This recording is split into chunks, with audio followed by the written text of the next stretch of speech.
It's Tuesday, January 17th. We are back, starting the week on a Tuesday. Short 4-day week. Everyone likes that. Hope everybody enjoyed the 3-day weekend.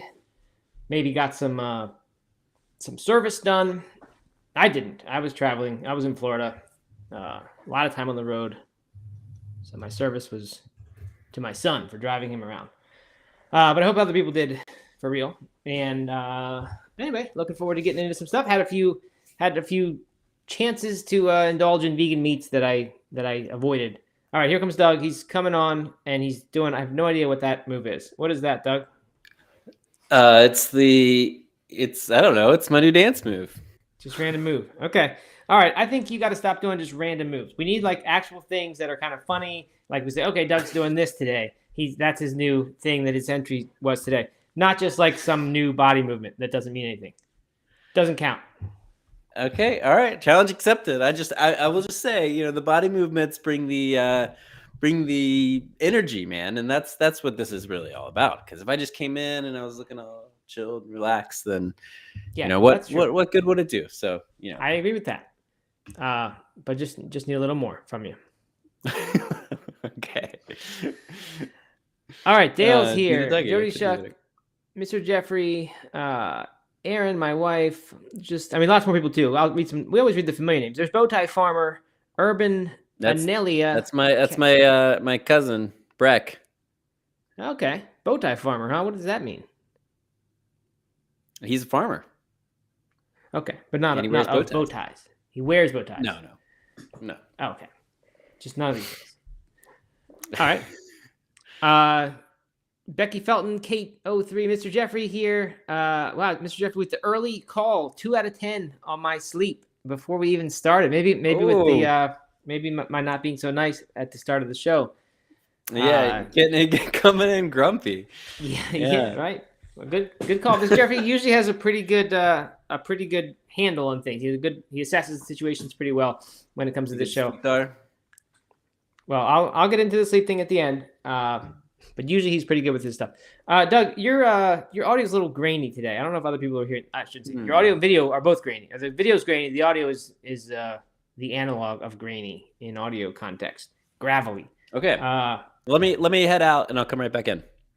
Okay. Why don't you do that? So what I will do in the meantime is tell the nice people about my trip to Florida. Well, not so much about the trip. I went to Jacksonville. Stayed with my mom in St. Augustine, drove back home. Wasn't eventful except for some soccer games. But we did stop at Burger King on the way home. And one of my stipulations of this no vegan meats January that I'm doing, which if you're not familiar, that was one of my New Year's things. Doug's back. He's doing more body shapes. What do we have there, Doug? I was trying to spell out Monday there, but okay. Right, how am I grainy this time? Oh, it's Tuesday. It's not even Monday. Oh man, big fails today. Sounds better now though. So okay. Thank you for doing that. Good. What I was saying was that we stopped at Burger King on the way home from our Jacksonville trip. Holden just suddenly had to go to the bathroom, and we needed gas, and we said, well, let's just do the lunch stop too. So I started figuring out what there was. Burger King was the only really good option. There was no Chipotle in sight that would have gotten me something good, and we didn't want Taco Bell. So I went to Burger King, and I built in this thing that says I can get vegan meats when I travel, but I opted not to. I just got myself a medium fries, indulged in some French fries. Okay.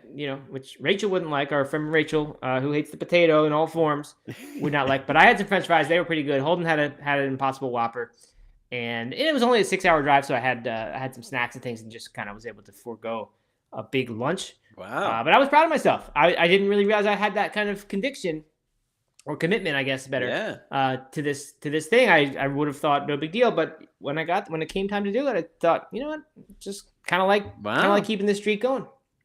It was I'm impressed. And then later, yesterday when I got home, I almost made a vegan deli meat sandwich for myself for lunch because I couldn't find anything to eat, and I almost made that. And then I realized even that Tofurkey, fairly healthy, not a terrible food. I thought that wouldn't count. I mean, that would be meat, so that would qualify. I'm not doing it. Yeah. Mm-hmm. Right, so I did not do it. So anyway, had some close calls, but unscathed. Well, I'm impressed. I am impressed. I appreciate that. How about you, Doug? How was your weekend? My weekend was great. I got to spend a lot of time outside this weekend, which was really nice. Went on a couple good runs. Went on a long mountain bike ride. We took Eliza skiing again. We had a great ski day. Oh, nice. In the mountains. So it was, it was just a really good weekend. Yeah. Active weekend. Good for you. I don't recall, and maybe you never said, did you guys, your family, did you commit to up the ante with the outdoors? What was it, 1,000 hours last year? Yeah. So, there's an actual program called 1,000 Hours Outside. Okay. Right. And so we had kind of, without talking about it, we just started tracking it again at the new year because we made it. We made it by 50 some hours or something, which was great. So we started tracking again in the new year, and then Katie was doing her nightly tracking, and she's like, maybe you should track it this year because I'm kind of tired of doing this. And and I said, maybe we just don't track it. I think it served its purpose of kind of changing our approach to, of opting for an outdoor adventure whenever possible, or like checking in every day and saying, have we spending time outside today? And what can we do? What can we do that would be fun, even in the rain or the cold or whatever? Kind of changed our mentality around it. And that was successful. And so now, I think we decided not to track it this year, just out of ease. But I don't think I think it's like it's established the habit enough to where we don't have to. Mm-hmm. Yeah, we frequently talk about that. The challenges, in this case, a whole year long challenge, no short one. They have that ability to kind of change your mindset and bring awareness. And then after that, once you've paid attention for a long time, you turn out not to need it anymore. This happens for me with like heart rate monitors with running. You wear it for a little while and you get to understand where the different zone where you fall and you get sense where your body is without even having one. And then later you're attuned to it, but you're not really needing to wear the thing. For some uses. So anyway, good to hear that. That's great. And Mr. Jeffrey, speaking of streaks, he says he just finished his 100-day run streak yesterday. And thanks for the inspiration. It's amazing. He said. We're going streaking through the quad and into the gymnasium. Come on, everybody! When I played on, I think it was Friday, your little voiceovers that you made for the weather report. I played them through my computer, not the sound machine computer, but the regular computer where we record, the one that's usually muted. And I turned the volume up, and that's why there was some echoing when I accidentally talked over it or when you left. It didn't come on the recording at all. Like there was zero evidence of that sound leaking into my microphone. Oh. I can't figure out why. Maybe it's Restream and on the multi-stream thing, like that wouldn't make it, but somehow on Instagram it does come through. I have no idea. I thought maybe there was some kind of like echoing blocker or something that's going on. I don't know. It was very weird. So I had to input the file like straight from the audio file, but I was just really confused. I couldn't believe it didn't get picked up. Anyway, sound machine had trouble getting picked up. Back to Mr. Jeffrey though. Yes. People don't want to hear about the technical issues we're having with the recordings, you don't think? I think we should give him a round of applause. This 100 days is a really impressive streak, and it is. We worked hard at it. And I don't know. I think it's awesome. It's inspiring to me for sure as well. So I'm glad we were able to inspire you a little bit. And I want to call this out. You were on today's show notes. I added you a few minutes ago. Oh, I didn't see because I saw your 100 days. So you didn't even have to tell us. We were going to give you a shout out today. That's how loyal of a listener you are. We want to support our listeners. Very nice, Mr. Jeffrey. So I didn't see the Instagram post of Mr. Jeffrey. I assume that's where you were scooped on the story. Yes. Yep. So I didn't see that, but the way he worded this comment is that he finished the 100-day run streak yesterday. So does that mean it's over and today's the day off, or is that just he hit 100 days and he's still going? No, today was the end of the streak, I believe, or yesterday. Okay. Maybe I'm not sure. And so that was the goal from the start, or at some point that became the goal. Finish 100 days. Wow, that is amazing. Way to go. Very few people will ever achieve that. So congratulations. And another example that you can run every day without dying. Some people think you must have a day off no matter what, and it's crazy. I mean, when I was a new runner, I thought like every other day you shouldn't run too many days in a row. Yeah. And it's as long as you don't go too hard, it's really possible. But it does take discipline and just kind of mental, more physical than mental, right? 100-day run streak is doesn't have to be a physical challenge at all. It has to be you have to have your habits in order and a routine that has you getting out the door every day. That's why mine ended, because I kept pushing it off, and finally it got to be like dinner times, and I still hadn't run. I was doing them after dinner, Right. and then it finally was just too much for me. Mm-hmm. Yep. That's what happens. But Yes, well, Mr. Sheffer way to made it go. 100 days. Your wife made it 2 years or something. How long did she make it? I don't know the exact figure. She can tell us. She's here. It was over 2 years, I think. Mine was Wow. only 75 or so. Doug, yours was 400 something leading up to wedding day. Is that right? Yeah. That's right. And you took 25. the wedding day off. That was the end of it for you. Yeah, it was the day On before purpose? the wedding day. No. We ran. It was that morning. Wedding day morning. We Okay. all ran. That I was ran the with group you. run. I was We all there. ran together. Yeah. Yeah. I ran on that run, Big celebratory run that morning. and then did not run the next day. And then I was done. I took the entire next week off. Good, well deserved. From any All right, Aaron says activity outside 740. of That's her number. This. Gotcha. Right. Aaron says 740. So good job, Aaron. That is over 2 years, right? Yeah, just barely over 2 years. Yeah. Very good. All right. Any other news or anything, Doug? I don't have too much. Really, I did a good job with activity and stuff. Continued that. Ran on the beach in Florida. That was nice. The weight training is good. I have plans now to get a squat rack, a half rack, and a bench so I can do more in my garage. So I'm very excited about that. Mm-hmm. So my stuff is moving along very well, but otherwise not too much interesting to report really. How about you? Anything else?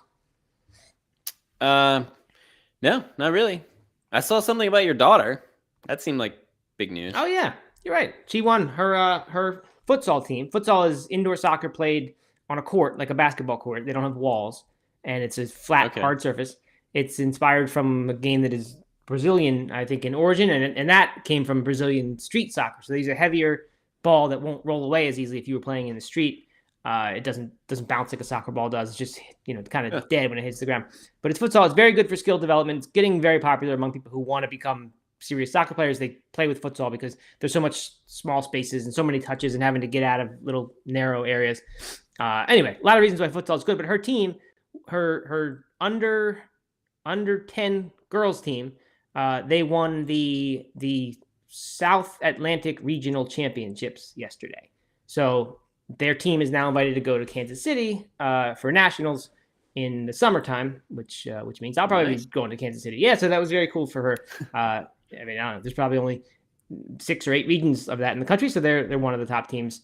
Who knows how many teams there actually are competition? But it was a full tournament of them. So yeah, it was. Yeah. She was very excited for sure.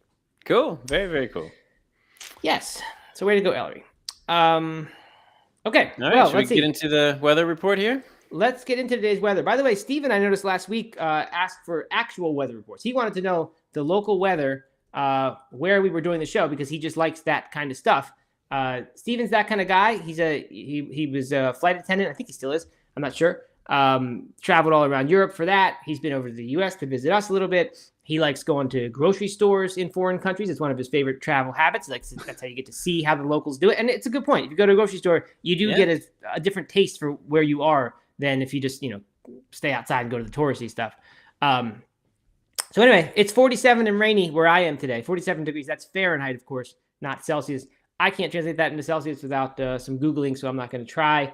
But I'm sure Steven could translate it. He's not here, but he'll probably hear it on the audio. So that's my weather where I am. I'm not going to do this every day because I don't think people want to hear the weather where I am. But anyway, the plant-based quote-unquote weather. Dr. Michael What about Greger. my weather? Well, you can report yours if you want. I just didn't know if you were ready.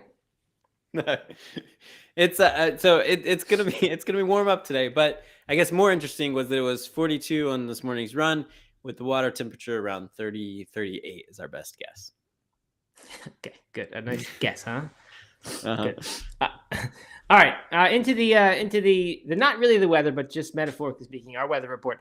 Michael Greger, nutritionfacts.org, everybody's favorite, trustworthy vegan doctor. He went on GB News, a British public news TV show, debated Ivor Cummins, who was a metabolic researcher and co-author of Eat Rich, Live Long. Greger, in the interview, I guess it turned ugly. He ended up referring to the guy as a flat earther and said, but it's even worse than that. If you want to go around talking about lizard people or something, you can just get dismissed as a crank, but what you're spewing out could actually hurt people. Whoa. So Yeah, it was. I mean, they were debating obviously plant-based diets versus. I don't know if it was a carnivorous sort of diet where it's like all meat or just a more omnivorous typical diet. Oh, keto. Sorry, it's a keto diet. Um, so the guy's arguments tended to be from this is from the plant-based news summary of it. I didn't see it, but I think they have a clip. You can actually go watch it. The guy's arguments were things like there's deficiency in protein and things are not bioavailable. And Greger made the excellent point. Obviously, I'm saying it's excellent because I'm on his side, but he said you don't see people getting sick and dying from deficiencies. That's not our cultures and our society's major nutrition problem. It's these diseases of excess, these heart diseases, and probably cancers that result from way too much of stuff. So, zooming way out there, that actually is a very good argument. Doesn't necessarily speak to like how to optimize health on an individual level, but large scale, that's certainly a very good point that you don't see people dying because they're not getting enough of stuff typically. Moving on. I mean, you shouldn't minimize the deficiencies are real for certain plant-based eaters, but can be easily overcome. Yeah. That's not really. But it can be easily overcome. Exactly. Yep. Moving on into the politics section, Doug. If you've got to chime in here, you can. I don't know anything about UK. I don't know anything about US politics. First of all, so certainly not British Parliament politics. But Kerry McCarthy, member of that Parliament, she described these proposals that we talked about last week to market alternate dairy products with restricted terms and not be able to use the terms like meat and cheese on them. She said that these phrases like alternative to milk phrases like that are ludicrous. She said things like milk. Sorry, she didn't say this. Milk and cheese misspelled with a Y for milk and Z and cheese.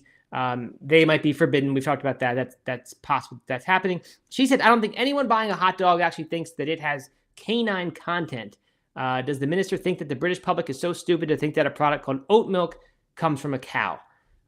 So the hot dog one's kind of new to me. I haven't heard that example. Yeah, that's an interesting one. Yeah, and I don't know if that's the best one to make the point. But anyway, it's good that at least one politician is on our side here. Taiwan, in more political kind of news, they've approved a groundbreaking climate bill that will require the government to promote low carbon diets. I didn't see specifics about what that means by require, but basically. The Council of Agriculture must promote waste reduction and low carbon diets. Latter category includes plant-based and locally produced foods, and so on. And then moving on to product releases, my favorite part of the show because this stuff I actually can understand. Alt dairy startup Remilk announces that General Mills, the huge global food giant, is launching something called Bold Culture with no E, no either E, CULTR. Bold Culture cream cheese made with Remilk's animal-free protein. On the package, it says contains milk allergens. So my assumption here is that this is the animal-free whey kind of stuff happening. Yep. It's available only in Minnesota right now. So Mr. Jeffrey, you could take a quick trip across the border. I'm sure all of Canada, very close proximity to Minnesota, no doubt. So no matter where you live in Canada, just run over to Minnesota to grab some of this. But wider distribution is planned. And that is this is Remilk's first commercial collaboration. So I guess they are a competitor of Brave Robot. New blanking on the name. There's the Brave Robot ice cream. They've been using I think is it New Culture? I don't know. But there's another company that's doing the precision fermentation animal-free whey thing. And finally, Danone North America has introduced 2 new plant-based creamers under its alt dairy brands Silk and So Delicious. The Silk one is Mocha Almond Creamer, which is claimed to be smooth, lusciously creamy, and bursting with chocolatey flavor. And the So Delicious one was below the cutoff, the opt-in cutoff on Vegconomics. Vegconomics. So I was not able to access that. I used up my free article limit, and I do not pay for Vegconomist access. So if you want that, you'll have to go figure out what it is. Look for it yourself. Exactly. Someone asked where the clip from Mr. Greger or Dr. Greger. Dr. Greger, sorry. She wrote Mick Greger. Dr. Greger is from... Wasn't Mr. McGregor was the villain in... oh my gosh, what story was that? Do you remember that?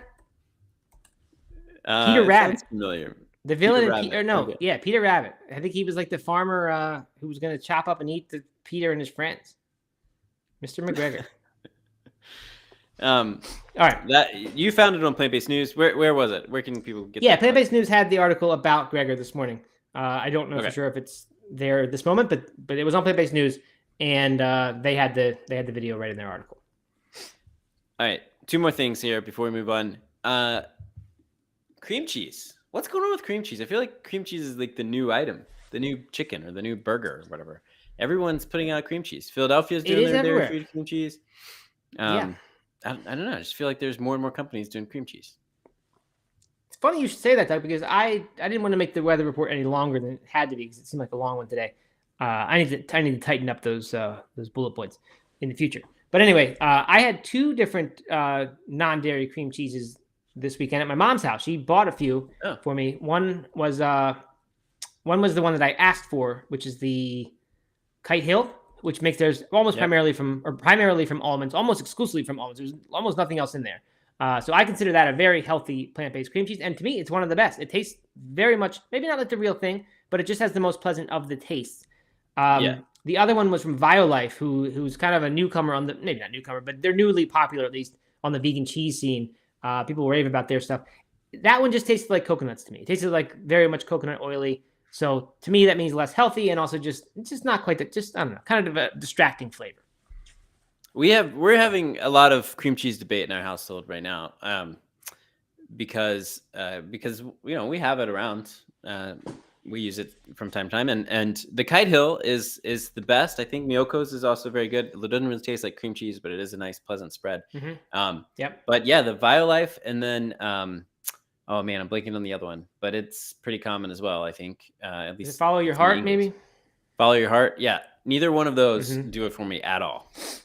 Yeah, I'm with you on Violife. I don't know what Follow Your Heart is like. I've had that a long time ago, but yeah, I'm with you. You're right, and maybe that's what someone has said here. Aisha, the Whole Health Experience, says they need to keep trying because Kite Hill is good and it's not close enough, although very good. That's a good point. It tastes very good. It's just not really the same thing. And when we kind of said, what's the big deal about the Philadelphia cream cheese? Like I think it was expensive or something, and we were saying, who are they targeting with this? Because it's just not going to be that interesting. We already have a bunch of these. People said that had a very distinct flavor that the others don't. And when we think of cream cheese, I think many of us are thinking of what Philadelphia cream cheese tastes Philadelphia like. cream cheese, yeah. That's my guess. So anyway, I haven't tried that one. I don't even know what the status is, if that's still available everywhere or if it ever became available everywhere. I never saw it. But I would give that a try. Yeah, I would too. Let's see. Kate 0338 says Tofuti is her favorite. See, look at all these. There's like all these different ones. Whole Health Experience is not like Miyoko's. Too tangy. I like the tanginess. Again, it didn't taste like cream cheese to me, but it's a really nice spread. In my opinion. So Mr. Jeffrey says that Vitalife is the absolute best. So yeah. Wow. Interesting debate. And then the other thing I want to call out about the weather report is I noticed you didn't have any music at all. Not even my intro, but not even yours. Sorry, just open up the thing. I forgot to figure out the music. I got to get the music going. That's gonna pull that whole thing together, and hopefully it'll be a song where like I need to get the thing done in a 2-minute time or something that will keep it tight, which it needs to be. Mr. Jeffrey is clarifying here, Doug. I think you kind of said a combination of Violife and Vitalite. Vitalife's the one I had. I think it's the one you said you don't like that much. Vitalite is the one he's talking about, which is the best. But I've never heard of that brand. Okay. I don't know what that is. I don't either. Maybe some sort of Canadian brand. Okay. I don't know. All right, what do we got here? What are we doing? What are we talking about today? All right, some interesting articles today. These I found. Well, one of these you sent me from Dr. Khan. In fact, let's do that one first because that's a little bit unrelated. The other two are kind of on the same theme. Which, the way I do research for this show, by the way, peek behind the curtain. I go to Google.com. There's this website you can use, and you can type in anything, and it will pull in web pages related to that content. I type in plant-based diet news, and then usually I have to go click the news tab once you get there, which shows you just the news articles. Today, last week, your article on plant-based news was always on the main page, #1 Google plant-based diet news result. Your article, which you remember the title of that article, Doug, in case anyone wants to go check it out? Celebrities are quitting the vegan diet. Here's why that matters, or here's why we should pay attention. Yeah. Something along those lines. Something like that. Okay, so that was #1. Anyway, today on that front page, they always put 4, and they're usually not that interesting, but there were some good ones today. So I pulled 2 of these right from that front page. So these are fairly, I think, viral. Maybe I don't know. But anyway, let's get into the one that you sent me first from Dr. Khan. The headline, and this is from sorry, I'm just slightly disorganized here, from sciencealert.com, uh, which is one of these websites that I don't know if you can really trust it all that much. Sometimes when they have those names, or like medical news or like medical action now or whatever, they always, I don't know, you wonder why they exist. But anyway, the headline is "Skipping meals could be much worse for you than we realized." This was shared by Joel Kahn, who's been on the show for a couple times, actually, for 10 or 15 minutes at a time. And then you found it and you sent it to me. So anyway, the punchline is right there. Skipping meals could be worse than we realized. All the rage these days, and we even talk about this a lot, is this intermittent fasting idea. It's really not that hard for a lot of people to delay their breakfast for a long time, or if they don't like doing that, to eat their dinner really early, and basically compress all their meals into a 6 or 8 hour period, or whatever you're going for with your intermittent fasting. It doesn't have to be that extreme, but it's not that hard. And so a lot of people are seeming to do it. Some people say they lose weight on it. Some people just feel better. Some people, it just fits their lifestyle better, which is honestly why I do it. It's just kind of easier, and I don't think that much about breakfast, so it's easy to skip it.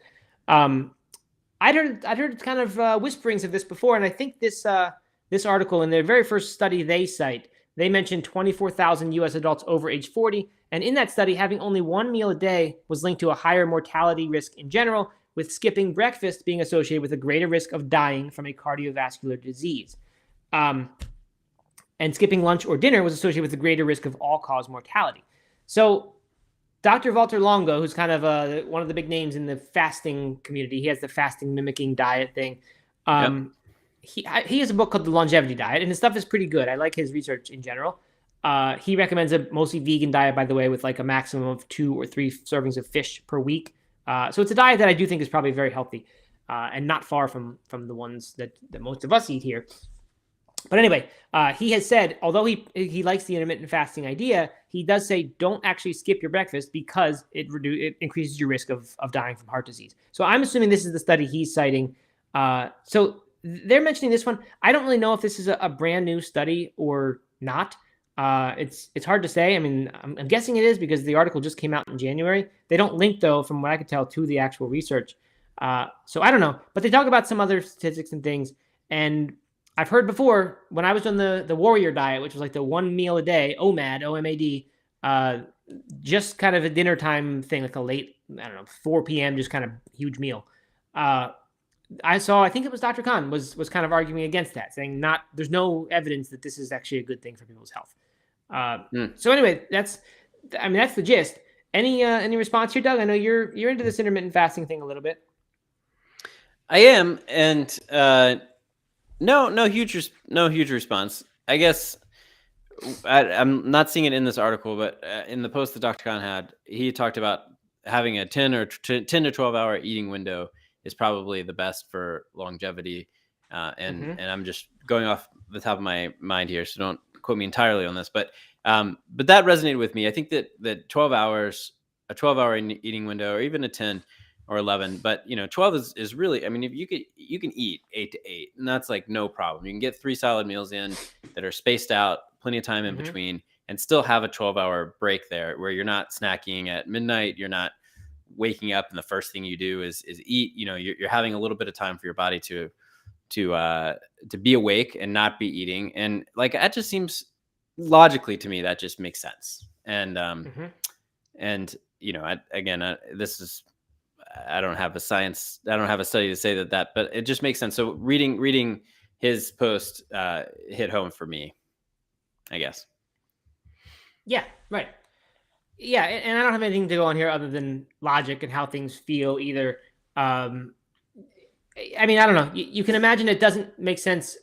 First of all, like, for people who don't understand, the idea behind this is that if you give your body a break from having to do the processes associated with digesting and metabolizing, then it actually can do some amount of repair and kind of maintenance on other systems and improve with longevity. That's sort of the mechanism behind that, or that's a very vague, broad mechanism, but that's the idea. And then, of course, weight loss as well. Your body gets more time to be in a state where it is burning fat rather than burning the food that you just ate 3 hours ago. And so that's why it's associated. I don't know about what the statistical link is, but I believe it's associated with some weight loss. So that's the idea.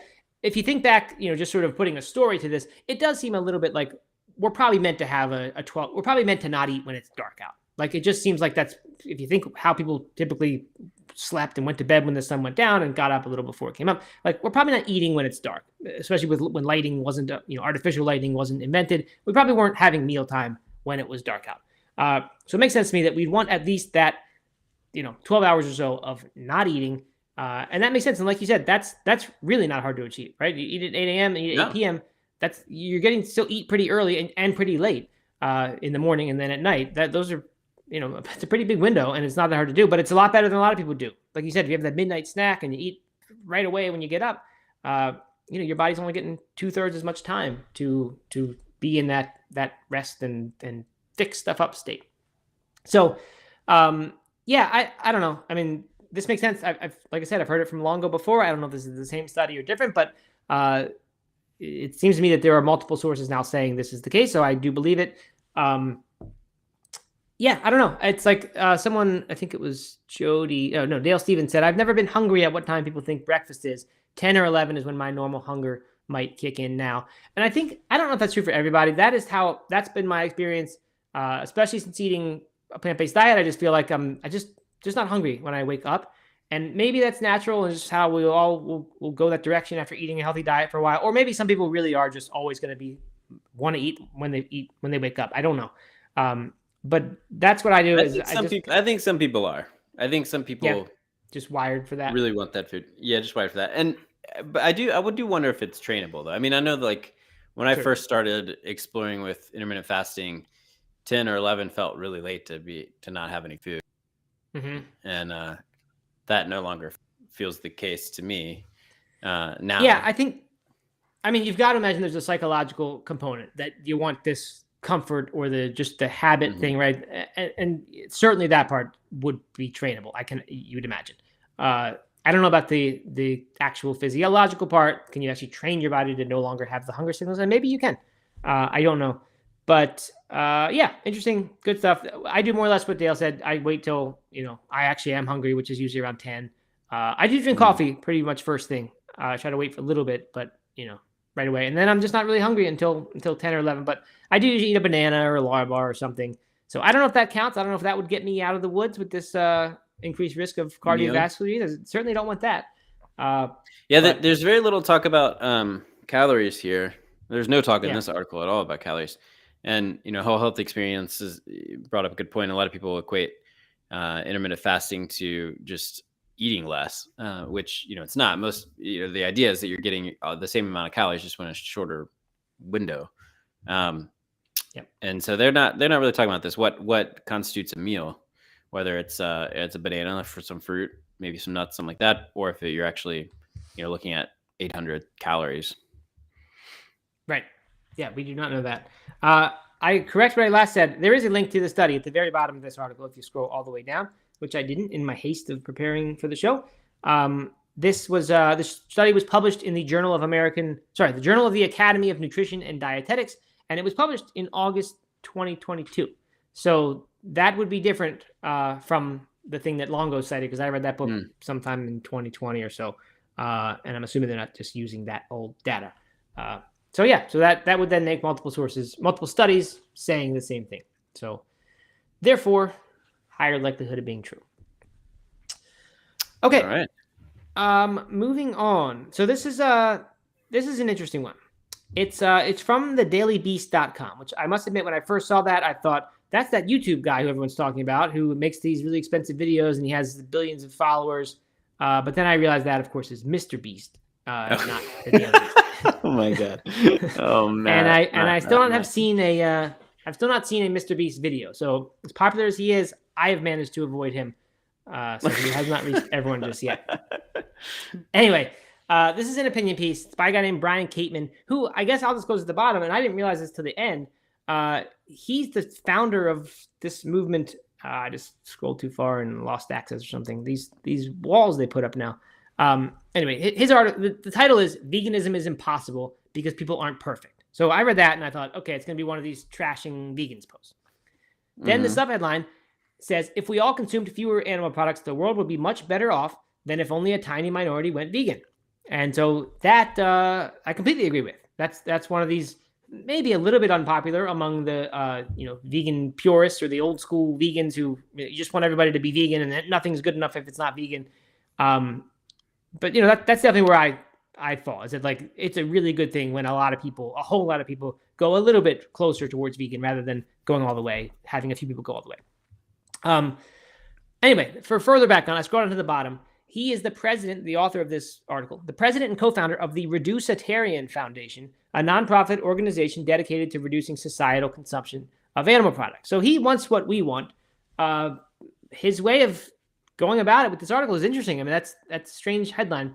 Anyway, so he gets into it with his thing. He talks about Veganuary and how popular it is, and then basically goes on to say, the old like it's impossible to actually really be 100% vegan because animal products show up in anything you can possibly imagine wanting or using.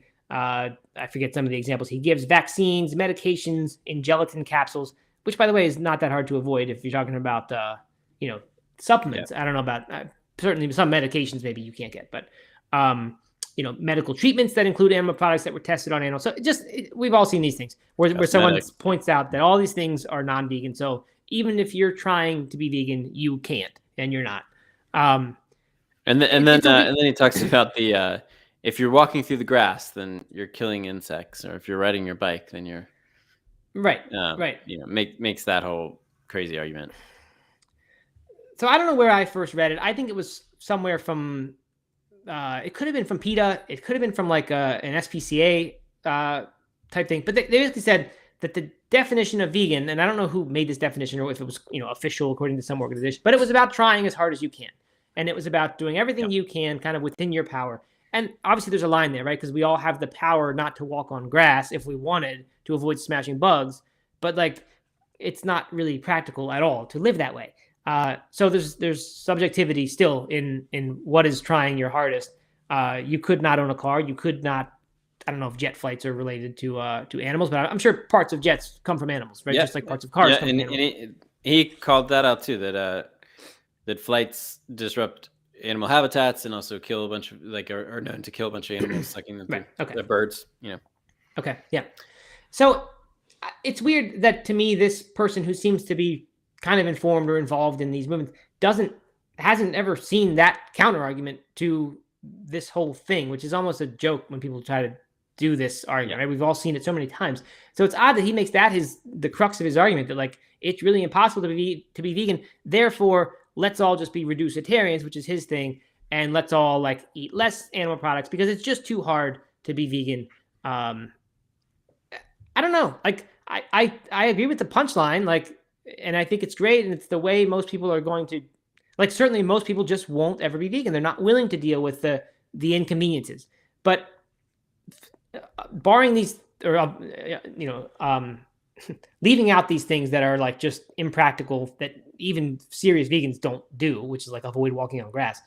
I don't know. I just think like these things are really doable. A lot of people aren't going to do them, and we should just be okay with that, right? Like, so I don't know. It's just he just takes a roundabout way to like kind of make this point that like things will get better if we all eat a little bit less meat rather than having to go all the way. Like it's not necessary to go all the way, rather than it's impossible. Right. I mean, I think my guess is probably this was hyped up to get people to click on it and get people to read it. And the first half is it's pretty vegan bashing, and not bashing vegans, but like you can't work, it doesn't work. Right. But the point is we should all strive to be more like vegans is kind of what it is. And I agree with that. I mean, of course, like I think everyone should be thinking about their impact of not just their diet, but their entire lifestyle and how they can reduce that environmental and animal impact and hopefully be working their way towards the idyllic vegan idea concept. But I mean, it's the same as like a religion, right? I mean, no one is sin free, right? No one is without faults or whatever, but you're like trying to work towards a vision, whatever it is that you believe in, and I think veganism is kind of the same way. I guess there are some rules here, like you wouldn't call yourself a vegan if you were still eating fish and saying like I'm just working on it or whatever. But I think kind of same thing. So he does actually quote Donald Watson, who founded the Vegan Society in 1944, and that's where this definition is laid out, and it's in the article. So again, it shows you my depth of preparation with these things. He says, veganism is a philosophy and way of living which seeks to exclude, as far as is possible and practicable, all forms of exploitation of and cruelty to animals for food, clothing, any other purpose, etc. There you go. That's your quote. Yeah, and so he even says that, but then still continues to make this argument that it would be impossible to be 100% vegan. So it's just weird. I don't know. I don't get the argument. But I ultimately do agree with the punchline that we don't need people to be vegan, and I don't know. So I must point out though, he starts the article off by talking about Veganuary, and this feeds into the idea that this is sort of a clickbaity kind of thing because that's what in our world, everyone's talking about that. He mentions that one person is signing up every 2 seconds in January, this new record. That second sentence of the article. Then later on, he talks about veganism, and he's saying how it's hard and significant sacrifices and all this stuff. And he says, and if such an extreme lifestyle is what veganism requires, not many people will be eager to sign up. But he literally just opened the article by saying how many people are signing up every 2 seconds. Oh, that's funny. So of course, Veganuary is not doesn't mean you're signed up for life. It just means you're trying it for a month. And then he said, I imagine most people go back. He must not realize that there are stats on that, at least published by Veganuary, saying that something like a quarter of them stay vegan and I don't know, up to 80% reduce their animal foods by a lot. So anyway, again, I don't hate Hopefully Foods Lucy says maybe the author is short on willpower. And I actually had that thought too, of this, I have no problem with kind of people going halfway, and that's a lot better than nothing. But it seems kind of like he's defending himself here. It's maybe you should, I don't know. Yeah. Why can't you just basically be vegan and then and still encourage people to go as far as they're willing to go? That's what I was saying. Why can't you be more like us? Is what you mean to say there, Doug? Why can't you be Exactly. vegan and tell people it's okay to not be all the way vegan, but be mostly? But you, as someone who's saying this, be an example and show that it is possible. I don't know. I guess we need people who are examples of great reducitarians too, or flexitarians, or whatever you want to call them, because then someone may see me and you, Doug, and they say, I can't be like those guys. They're perfect at this. They're perfect people. They're handsome. They're amazing. They're clever, witty, all these things, and they just may give up. But if you see someone who's just reducing, you may say, you know what? That's my North Star. I'm going to follow that. Yeah. I don't know. All right. Next article, significantly more helpful. This is our last one of the day, by the way. Yeah. Do we want to? This is a good one that I don't know if we want to rush through. Should we put this off to tomorrow, or do you want to cover it today? Maybe we should push it off, Doug. I don't know if we'll keep the show a little shorter, which is good. We don't need these to be an hour long every time. Let me just explain the logic of what I was going to do. This is from theguardian.com. It's called Love Cheese and Hate Tofu, 14 Vegan Obstacles and How to Push Past Them. So here we have almost an answer to this other dude's article. This is from Amin Sainer, by the way, at the Guardian mainstream site. So here mainstream news site is actually, being helpful, looking at objections and saying, here's how you can avoid these things. And it's actually very good advice on all 14 counts, or at least 10 or 12 of those counts. I have the exact same answer, not word for word, but they're the same answer to the objections, which we have seen many, many times throughout these 14 years we've been doing this. And I think it's great. I think they involve Jenna Hamshaw, a friend of No Meat Athlete, and it's just very good advice. So I think you're right, Doug. We'll do that tomorrow because that deserves some time, and hopefully someone who's thinking about being vegan might actually benefit from that content. I agree. All right. So since you've cut the show short, Doug, do you have anything that would give someone a final kind of just really strong exit that they'd be like, wow, that's great content these guys are doing? No pressure. Any downward facing Doug you could give us? Anything you're upset about? No, I'm in a pretty good mood today. I'm just living life, 3-day weekends are the best. Yeah, they are nice because they're also associated with a 4-day week on one side or the other. Exactly. It's like, right. Double win. Really true. They are the best. All right, Mr. Jeffrey's going to go get the 7-Eleven breakfast patty today. That is good to hear. I needed to hear that today. So thank you, Mr. Jeffrey, for doing that. I'd love to hear how that goes. You could even join us live on the show and let us know how it is if you want tomorrow. Just, you know how to do that. Anyone, by the way, could. They could just press the button and request to join us, and we'll bring you up. So do that, but also try the other thing they had. What was the other thing they had there besides the egg and cheese and sausage patty? They had, I think, sort of a roll-up burrito looking thing or a taquito. I don't actually know, but they had something else that was going to be vegan. So just keep your eye out when you're there, Mr. Jeffrey. Look for all the vegan stuff. Mr. Jeffrey also called us the Blonde Boys, which I got a chuckle out of. Yeah, artificially, of course. Okay, he wants a sleep report. Yeah, let's hear it. What's the? I guess everybody needs to lock in their numbers out of 10 so here. I'm not writing it down, but I've already locked in my answer. In fact, when I woke up this morning, I assigned it a score out of 10, with no halves, rounded to the nearest integer.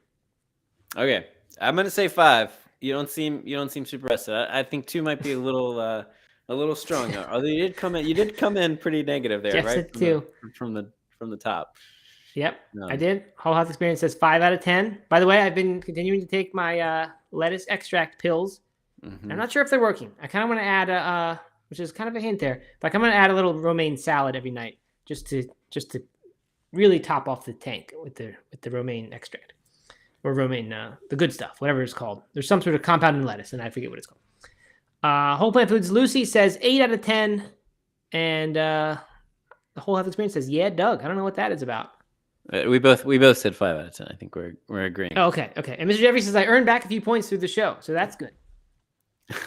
I did have an interaction a little bit before the show that just wasn't that pleasant, just a work thing that I was dealing with. So that may have kind of temporarily lessened my outlook on life and things. Anyway, the answer that I decided on when I woke up, 8 out of 10. 8. Very good thing. Whoa. Whoa. It was not an amazing. I wasn't feeling the benefits of like an 8-hour sleep, but I woke up. I slept from about 11 to 7. I did wake up. I turned over. I was probably awake for maybe 30 minutes, which, you know, for a lot of people that would maybe be a bad sleep, but for me that's pretty good. So I think that was a positive thing. I don't know. I think it was just had a little bit of a downward bias at the beginning, and now I'm back to normal. All right. Well, I'm glad we got that figured out. I'm glad to hear you got a good night's sleep. That 8 out of 10 is pretty good. That's better than I got. It is. So, look at this. I'm getting all these congrats from people. People are really invested in my sleep. I love it. Yeah. Mr. Jeffrey wants you to keep a journal, but essentially that's what this show is. It's just a journal of your sleep. A video journal. Yeah. Yeah, so I do appreciate the opportunity to get into sleep details every day. What I'm not going to do is start telling you about dreams every day.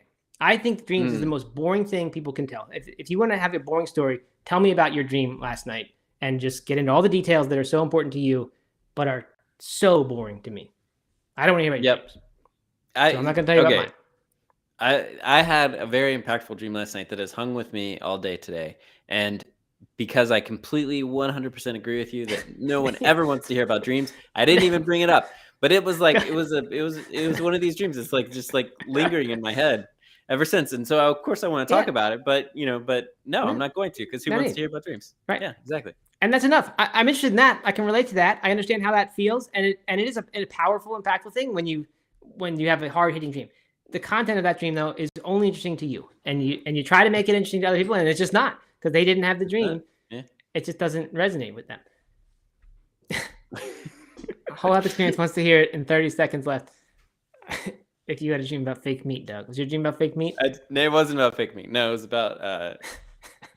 about being kidnapped by a terrorist and a little kid coming in. Yeah, big dream. There was honestly, what was weird was there was a lot of running and being chased in it, and then I woke up at 5 and ran in the dark with like nothing but my headlamp, and it was, of course, that was part of the dream, was like running in the dark. And so you woke up in the dream. You woke up in the dream. You woke up. No, in real life, I woke up and went running this morning in the dark, but it was like very much related to it. It felt very similar to what was happening in the dream, and just without a terrorist chasing me. So it was very weird, man. impacted me significantly.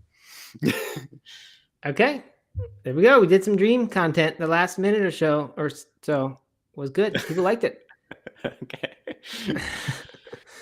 All right. All right. Good. All right. Well, we delivered, Doug. You delivered on the promise of filling the last few minutes with something good. So thank you for that. Good. You're welcome. All right. Well, that's all for today. We'll be back tomorrow with that Guardian article, which actually is a very good article. And everything else. We'll do all the same stuff again. Same routine. Every day, 11 a.m. Eastern, presented by Compliment. Don't forget that. Our company that makes supplements. Notice we don't have ads on the show. I'm not saying we never will, but we don't have paid ads.